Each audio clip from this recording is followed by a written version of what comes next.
और देखो जी, संसार में एक दिन मरना तो सभी को ही है, हम सब ही जाएंगे। दुनिया में ऐसा कौन है जो ये छाती ठोक कर कह सकता है कि मैं नहीं मरूंगा? ऐसा कोई है? एक दिन जाना तो सबको ही है।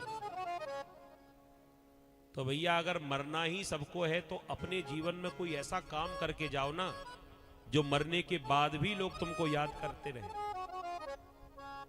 सही है ना? अगर कोई अच्छा काम करके जाओगे, देखो काम भी अच्छा करना है। ऐसे ही कई लोग हैं संसार में जिनको मरने के बाद भी लोग याद रखते हैं, लेकिन अच्छे काम के लिए नहीं। एक बार एक व्यक्ति था किसी गांव में और वो सबको गालियां देता था। जो रास्ते से निकले, और रास्ते में ही घर था, वहां से जो भी निकले सबको गालियां देता था, सबको। लेकिन वो व्यक्ति जब बुढ़ापा आया, बीमार रहने लगा, आखिरी सांसें गिनने लगा, तो अपने बेटों से इतना ही कहा कि बेटे, मैंने जीवन में सबको गालियां दी हैं, लेकिन तुम दोनों कुछ ऐसा काम करना जिससे लोग ये कहे कि भैया आदमी बड़ा अच्छा था। ऐसा कोई काम करके दिखाना जिससे ये दुनिया वाले ये कहें कि भैया इनके पिताजी बहुत अच्छे थे।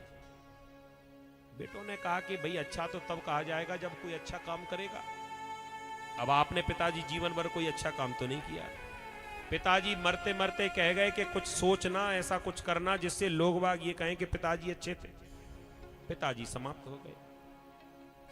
बेटों ने अंतिम क्रिया की, और अंतिम क्रिया करने के बाद में जैसे 15 दिन बीते, तो भैया दरवाजे पर दोनों भाई लाठी लेकर बैठ गए और जो रास्ते से निकलता था सबकी ठुकाई पिटाई लगाना शुरू कर दी। जो रास्ते से निकलता सबकी पिटाई। जब पूरे गांव वालों की पिटाई लगाई तो पूरे गांव वाले अपने आप ही चिल्लाने लगे कि इनसे तो इनके पिताजी ही अच्छे थे। कम से कम गालियां ही देते थे, लेकिन बेटे तो मार लगा रहे, पिटाई लगा रहे। तो काम भी हमको वो करना है जो सबको अच्छा लगे। कामदेव से भी कह दिया कि देखो भाई, जन कल्याण की भावना से अगर तुम्हारा शरीर भस्म भी हो जाए तो डरने की बात नहीं है। मरना तो एक दिन सबको ही है, और तुम्हें इस बात का भय लग रहा है, तुम्हें यह लग रहा है कि मैं मर जाऊंगा। अरे मरना तो सबको ही है। अगर आज नहीं जाओगे तो क्या अमर रहोगे? तुम्हें भी तो कभी ना कभी मरना ही है। कह दिया ठीक है महाराज, आपकी जैसी इच्छा, तो चले जाओ।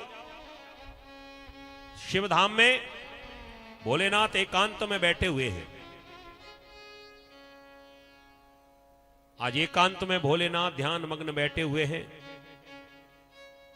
और कामदेव ने आज अपने समस्त बाणों से प्रहार करना शुरू कर दिया।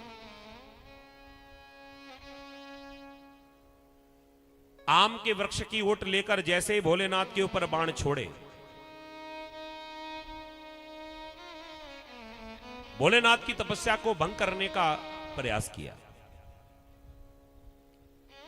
कामदेव अपनी पत्नी रति को लेकर आया,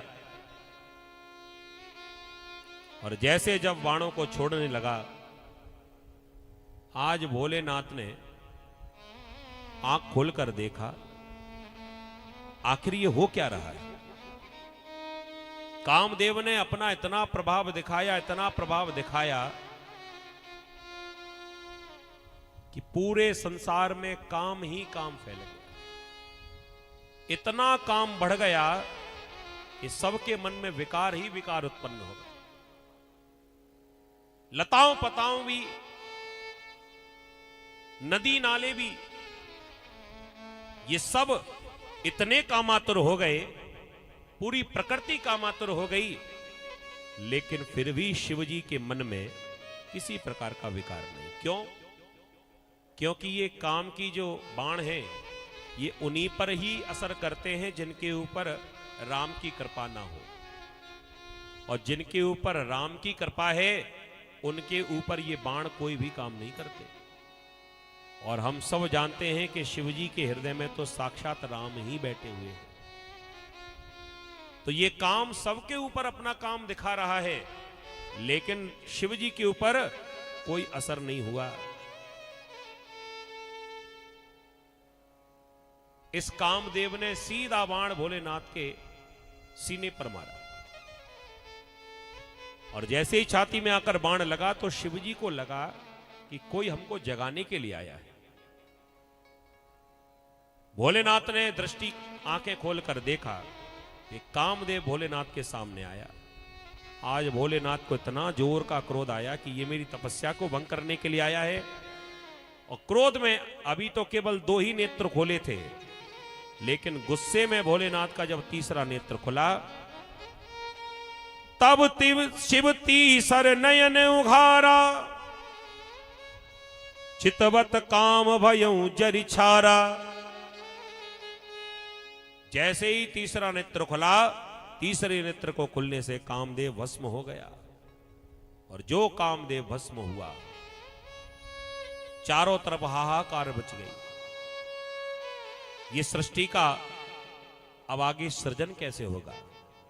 देवता भी बेचारे सिर पटक पटक कर रोने लगे कि अब तो बहुत बड़ी समस्या हो गई। क्यों? ये कामदेव गया था भोलेनाथ को डिगाने के लिए, इनकी तपस्या भंग करने के लिए, और काम जब प्रकट हो जाएगा तब जाकर पार्वती से विवाह करेंगे। और शिवजी ने तो पलक झपकते ही कामदेव को भस्म कर दिया। अब तो समस्या हमेशा के लिए हो गई। अब तो ये विवाह करने वाले नहीं है। लेकिन कामदेव की पत्नी रति बेचारी रोने लगी, इसका पति मारा गया। रति ने कहा कि महाराज, मुझे मेरा पति वापस चाहिए। भोलेनाथ ने जब देखा कामदेव की पत्नी रोते रोते भगवान भोलेनाथ से निवेदन करती है कि मुझे मेरा पति वापस चाहिए, तो भोलेनाथ ने कृपा कर दी। अभी तो नाराज हुए, क्रोध कर रहे थे, और वही भोलेनाथ करुणा बरसाने लगे और कहा कि तेरा पति अभी तो तुझे नहीं मिलेगा। तो कब मिलेगा? थोड़ा इंतजार करना पड़ेगा।